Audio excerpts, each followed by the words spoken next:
Alors qu'il y a plusieurs voix qui peuvent parler dans la vie de nos enfants, l'école, les professeurs, différentes organisations, la télévision aussi, bref, beaucoup de personnes qui peuvent parler dans la vie de nos enfants, on doit se poser la question en tant que parent: qui instruit mon enfant?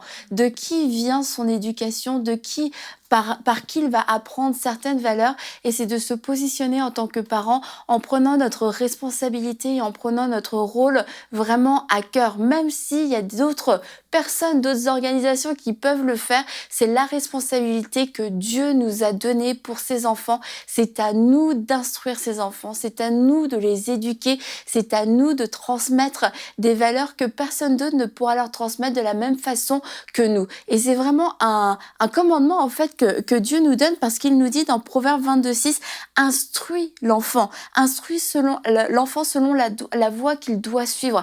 Instruis l'enfant, ça veut dire, il nous dit en tant que parent, tu dois instruire ton enfant. Dans Éphésiens 6:4, on lit: élevez-les en les corrigeant, on parlera pas de la correction aujourd'hui, et en les instruisant selon le Seigneur. Donc nous avons plusieurs recommandations, nous devons non seulement instruire nos enfants, mais aussi selon la voie du Seigneur. Et c'est pour ça que d'autres voies extérieures ne pourront pas le faire de la même façon, parce que tout le monde ne partage pas les mêmes valeurs que nous. Tout le monde ne partage pas la même foi que nous. Tout le monde ne partage pas la même vision que nous. Alors c'est dans son foyer que l'enfant va pouvoir découvrir quelle est la foi que mes parents ont, quelle est cette foi vivante, et qu'à son tour, il puisse faire une expérience personnelle avec Jésus-Christ.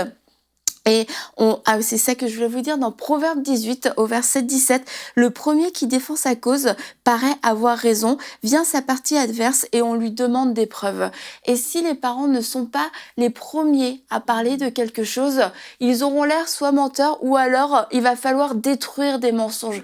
Or, lorsqu'en tant que parents, on est les premiers à donner une information à nos enfants, on est les premiers à leur inculquer une valeur, ça va leur sembler plus naturel de l'accepter, ça va sembler plus naturel pour les enfants même d'y croire. Et lorsque on laisse des sujets tels que la sexualité par exemple à nos enfants, on les laisse apprendre ça ailleurs. Après, s'il y a des choses qui n'étaient pas vraies, qui n'étaient pas justes, eh bien, il va falloir détruire les mensonges pour pouvoir apporter la vérité, et du coup, c'est un double travail. Donc, parents, prenez vraiment votre rôle à cœur et répondez à ce commandement que nous avons: instruit l'enfant selon les voies du Seigneur.